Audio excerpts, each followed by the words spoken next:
영화 하면 여러분은 어떤 음식 생각나시나요? 팝콘? 오징어? 아니죠. 이제는 짜파구리일 겁니다. 세계에서 핫한 음식이 돼버린 이 짜파구리. 아카데미 시상식의 역사를 새로 쓴 이 영화 기생충 덕분에 우리 어깨도 한껏 올라가고 있는데요. 한국 영화 역사도 궁금해집니다. 아카데미보다 더 긴 역사를 가진 우리 한국 영화 역사. 오늘 역사 이야기로 한 상 두둑하게 차려볼게요. 역사 맛집, 역사 셰프 신일고 김준우 선생님과 함께합니다. 안녕하세요, 선생님. 네, 안녕하세요. 반갑습니다. 네, 오랜만에 뵙는 것 같아요. 2주 만인데. 그쵸. 이 시간이 너무 안 가요. 빨리빨리 보고 싶은데. 그러게나 말입니다. 아니, 그 사이에 또 지금 기생충이 큰일을 했어요. 네, 이 정도일 거까지는 진짜 예상을 못했는데. 멍준호 감독님께서. 대단해요. 네. 어제 시상식 장면 좀 보셨어요? 네, 봤죠. 수상 소감도 정말 계속 봤습니다. 너무 말씀 잘하시더라고요. 맞아요. 지금 통역사까지 막 화제가 네. 되고 있는 그런 상황인데 오늘 한국 영화 역사라는 이야기로 한 상을 차려주신다고 들었는데 우리 영화가 올해로 101년이에요. 네, 맞습니다. 근데 우리 역사 말고요. 세계적으로 봤을 때 영화라는 게 언제부터 생겼을까요? 이 영화에 좀 관심 있는 사람들이라면 아마 들어보셨을 거예요. 이 프랑스의 루미에르 형제라고 있습니다. 뭐 형제 많죠. 뭐 쌍라이트 형제 뭐 이런 식으로. 네, 어쨌건 루미에르 형제가 자신들이 만든 짧은 영화를 1895년에 12월 28일 파리의 카페에서 대중들을 상대로 유료 상영을 하게 됩니다. 그래서 여기서 중요한 건 이제 대중들을 상대로 유료 상영했다라는 게 이제 영화의 시작이다. 뭐 이렇게 이제 보고 있습니다.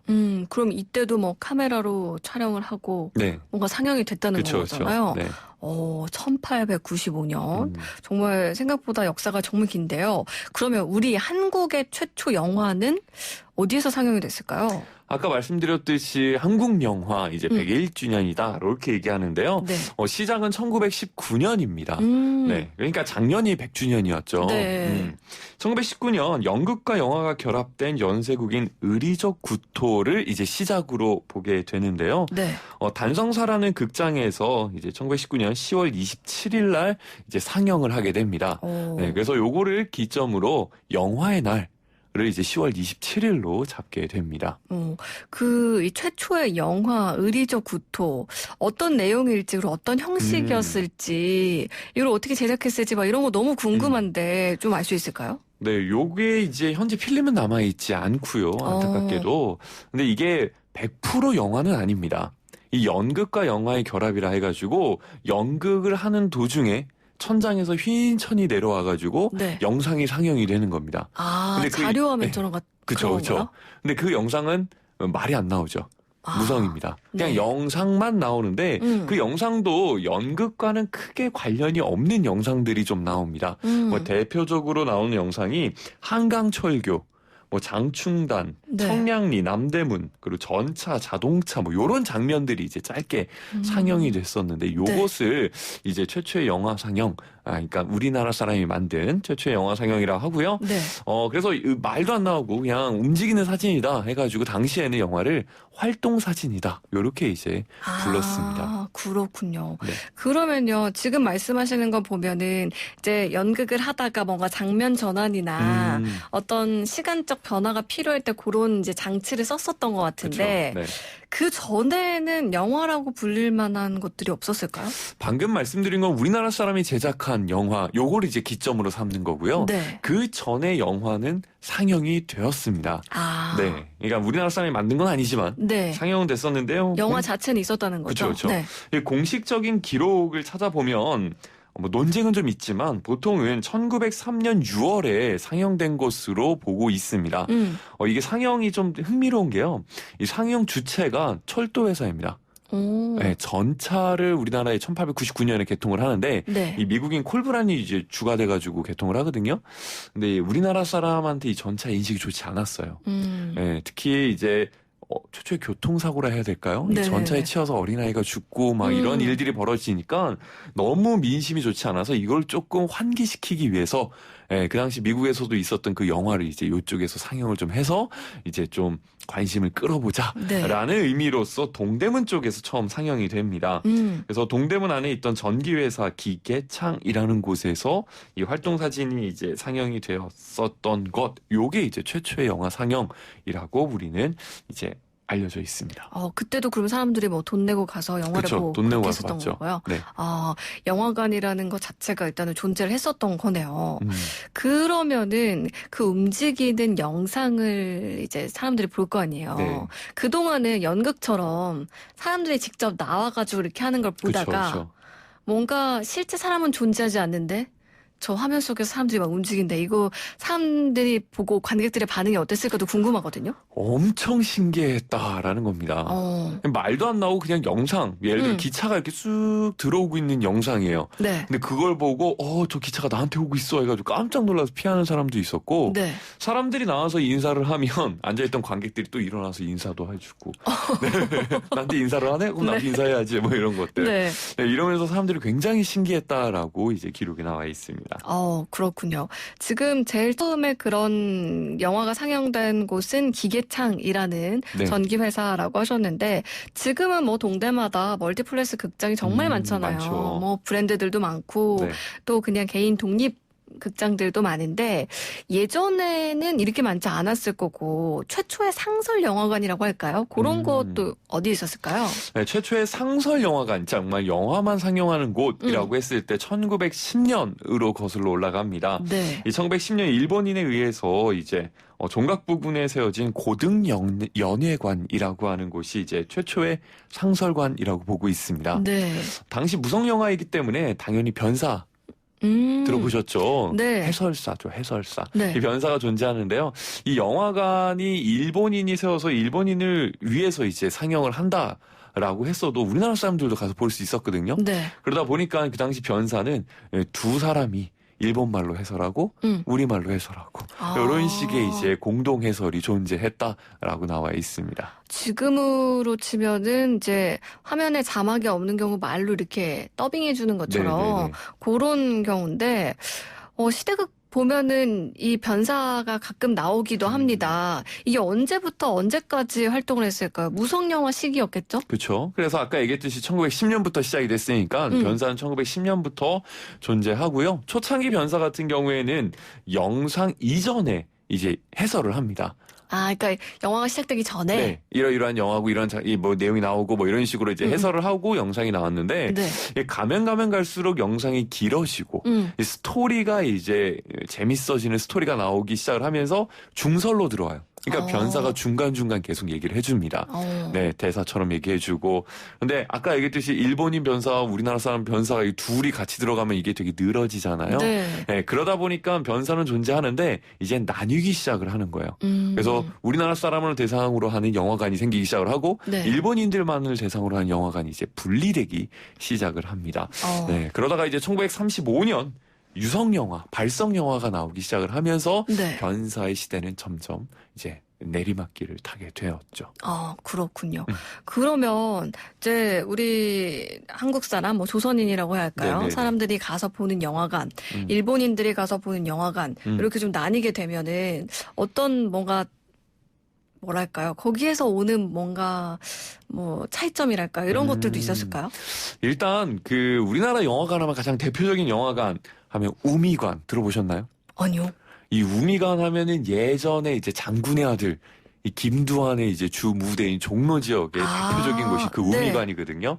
네, 종로 지역에 있었던 그 우미관 1912년에 이제 개관이 되었고요. 그 다음에 18년엔 단성사. 요건 압니다. 네, 요건 되게 유명하죠. 네. 단성사. 그다음에 22년에 조선극장 해가지고 이제 종로 부근에 이제 영화관 조선인 우리나라 사람을 대상으로 한 영화관이 나오고요. 네. 그 다음에 이제 일본인으로 대상으로는 이 남산자락 즉 청계천 이남 지역에 일본인이 많이 살았어요. 네, 그러다 보니까 그쪽에 황금관, 뭐 대정관, 유락관, 뭐 요런 이제 일본인을 대상으로 한 영화관들이 이제 나눠져 있었죠.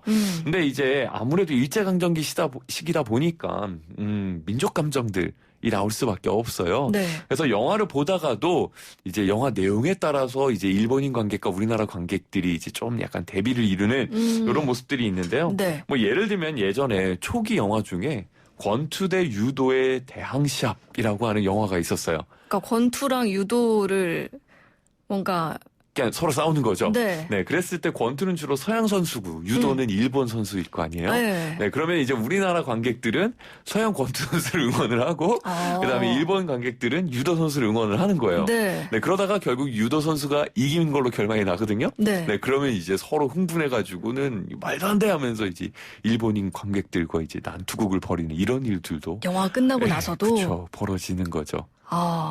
맞습니다. 이게 너무 몰입이 되다 보면은 충분히 그럴 수도 있을 것 같은데 시대가 시대이다 보니 그랬던 것 같습니다. 아니 기생충으로 이 봉준호 감독과 함께 아카데미에서 각본상을 받은 우리 네네. 한진원 작가가 속상소감에서 이런 얘기를 했어요. 미국에 할리우드가 있듯이 한국에는 충무로가 있다. 충무로에 있는 모든 영화인들과 이 영광을 나누고 싶다. 이렇게 이야기를 했는데 네네네. 지금 뭐 앞서서 뭐 청계천 이남 쪽이 일본인들이 많이 이제 영화를 거주하고 있었죠. 봤다, 거주하고 있었다 이런 얘기도 해주시긴 했는데 이 충무로 지역이 언제부터 한국 영화의 메카가 됐을까요? 아까 얘기했듯이 이 충무로 지역에 일본인들이 굉장히 많이 살고 있었어요. 그것도 좀 약간 잘 사는 일본인들이 살고 있었는데요. 광복 이후에 그래서 요 지명을 좀 고쳐야겠다. 그래서 일제강점기 때는 이제 본정이라고 불렀어요. 그러니까 이 지역이? 네, 중심이라는 거거든요. 일본말로 혼마치 뭐 이런 식으로 이제 부르는데요. 그래서 일본 색깔이 좀 강하니까 그걸 좀 눌러야겠다 해가지고 그 부근에 살았었던 이순신 장군.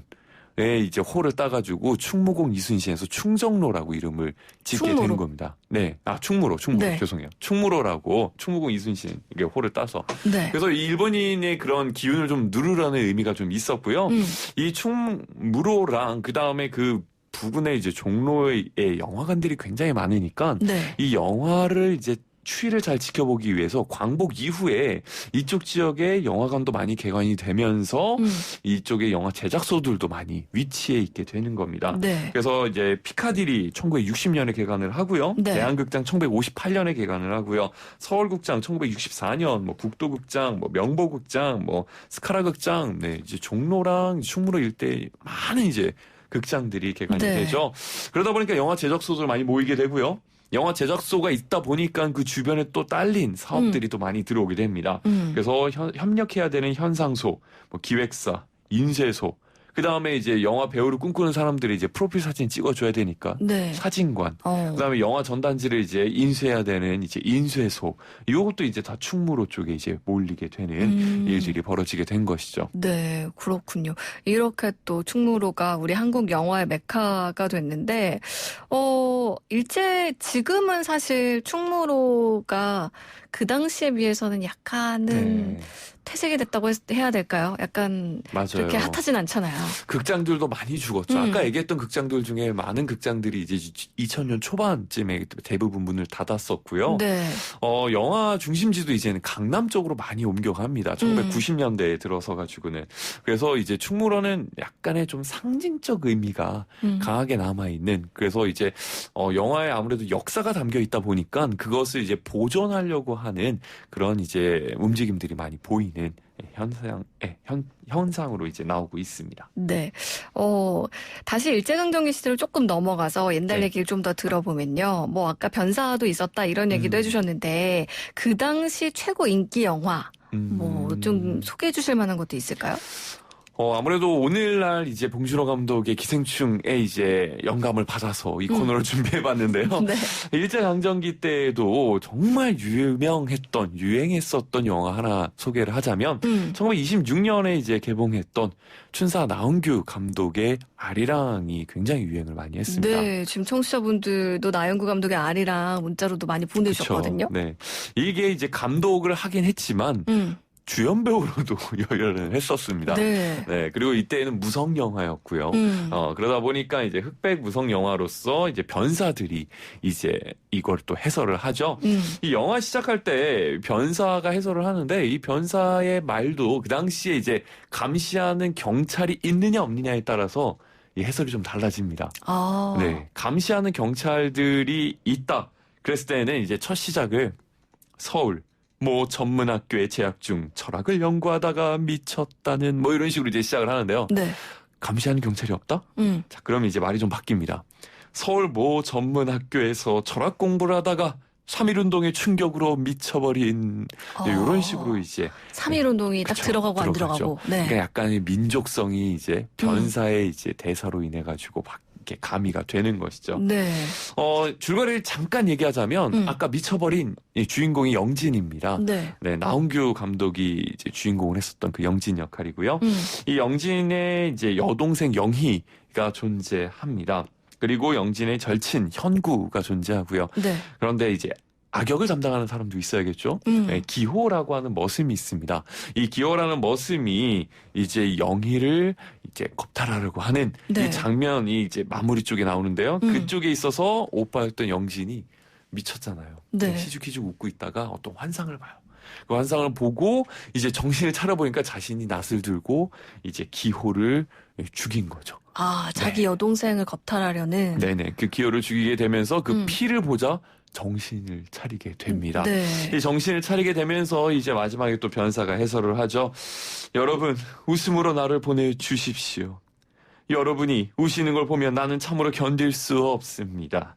이 몸이 이강산 삼천리에 태어났기 때문에 미치었으며 사람을 죽였습니다. 여러분, 그러면 내가 일상은 불렀다는 그 노래를 부르며 나를 보내주십시오 하면서 이제 아리랑이 연주되면서 라이브로 연주되는 거거든요. 오. 연주되면서 이제 영화는 막을 내리게 됩니다.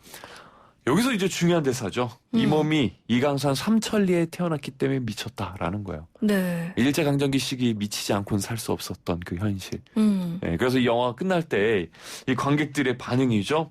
우는 사람, 그다음에 아리랑을 합창하는 사람, 뭐 심지어는 이제 조선 독립 만세를 외치는 사람 네. 많았다라는 것입니다. 아우, 갑자기 또 이 영화 얘기를 들으니까 좀 마음이 네네. 찡해지기도 하고요.